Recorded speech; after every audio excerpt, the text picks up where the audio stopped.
Hi guys, it's Micaiah, and today we're going to talk about candy canes. So to start off, we're going to talk about the legend of the candy cane.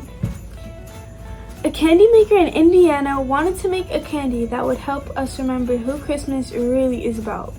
So he made a Christmas candy cane. He incorporated several symbols for the birth, ministry, and death of Jesus Christ. He began with a stick of pure white hard candy, white to symbolize the virgin birth and sinless nature of Jesus, hard candy to symbolize the solid rock, the foundation of the church, and the firmness of the promises of God.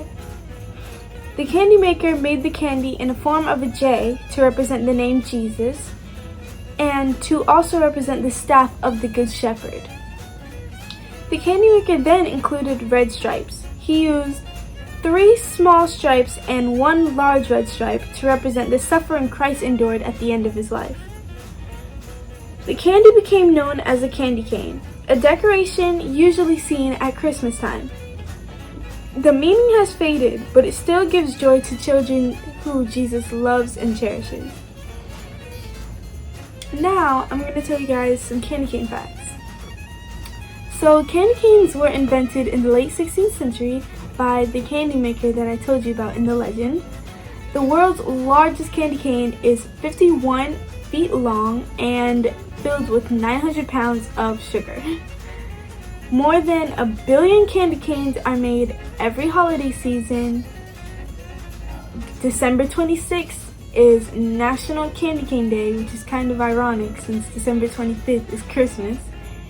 And candy canes are used as decorations on Christmas trees and also as toppings on foods and desserts such as ice creams or hot chocolate.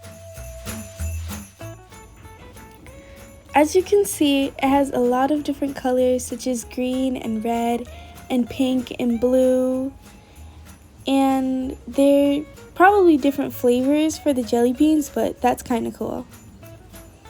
Next we have the Oreo flavored candy canes. That sounds cool. It has just a regular black and white candy cane, just like the Oreos.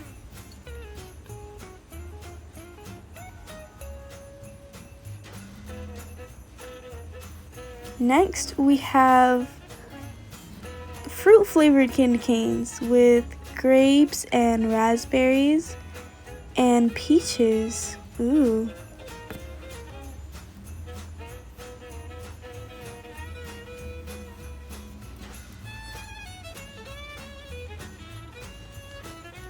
They even have mystery flavored candy canes. I wonder what the flavors are.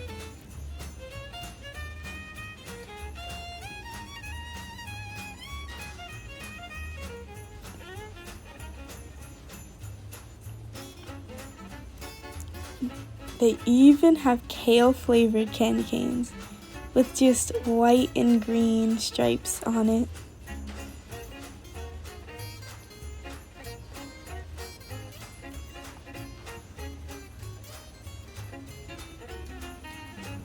This candy cane is pizza flavored.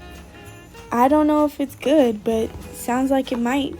It has yellow and red stripes on it too.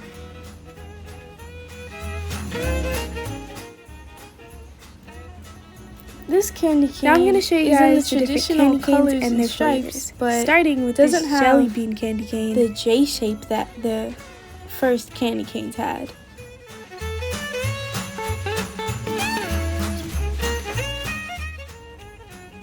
And although all the previous candy canes looked really cool and delicious, you can never go wrong with the traditional red and white J-shaped candy canes.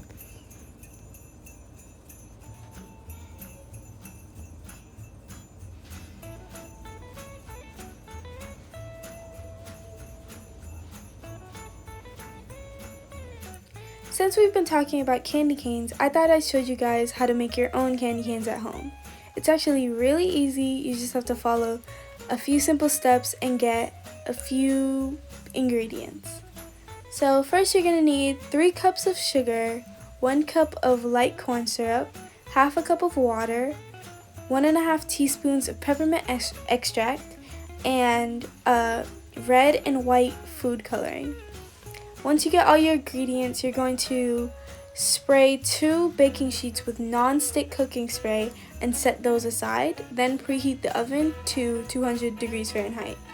Once you do that, you're going to combine the sugar, corn syrup, and 1/4 cup of the water in a medium saucepan on medium-high heat and stir it until the sugar dissolves. Then you're going to take a pastry brush and dip it into the remaining water and take the brush and get all the sugar crystals off of the side of the pan and make sure all the sugar is melted. When the syrup begins to boil, place a thermometer in the pan and continue to let the syrup boil.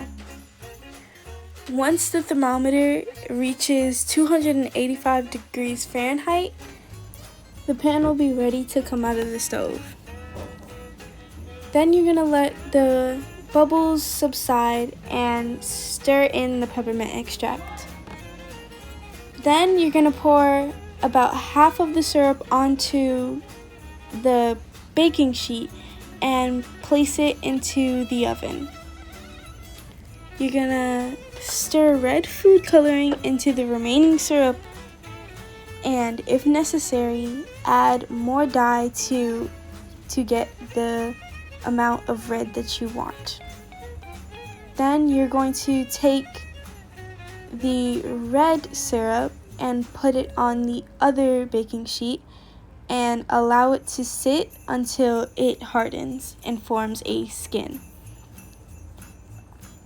Spray a bench scraper or a metal spatula with non-stick cooking spray and use it to knead the candy.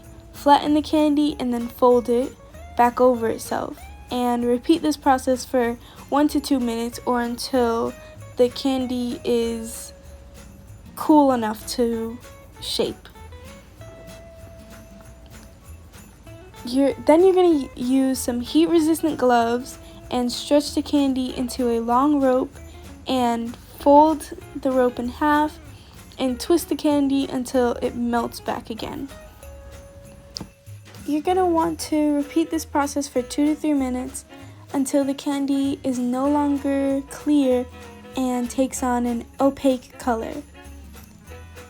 At this point, the candy should be warm and you should have some trouble pulling and folding it. Then you're going to stretch the candy into a rope about 2 inches. Then return it to the oven where it will stay warm.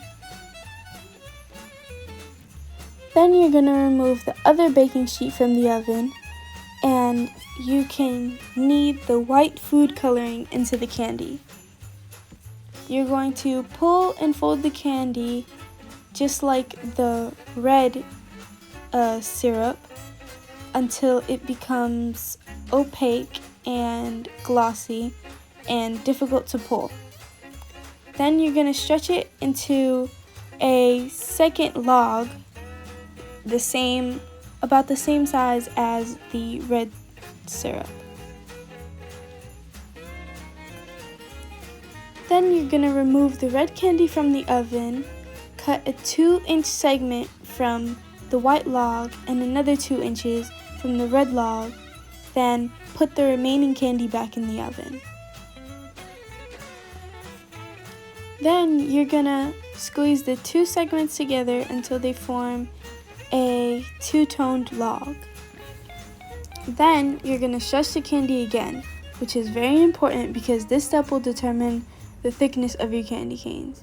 You can make thinner ones with a 1/4 of an inch diameter or a thicker candy cane with a 1/2 an inch diameter. Once you're happy with the candy cane's width, you can twist the ropes and form distinctive candy cane strips. Using oil or cooking spray on a pair of cooking scissors, cut the candy into smaller pieces. You can make these candy canes as small or long as you want. Immediately form the hook at the top of the cane and place it on a clean surface to harden at room temperature.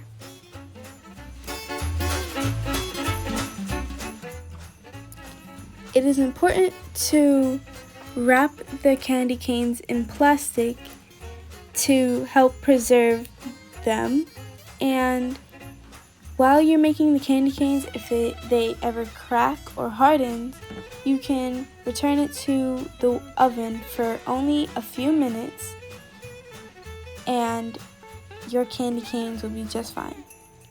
And if you put the candy canes in the oven for too long, it will lose its shape and it will be hard to fix.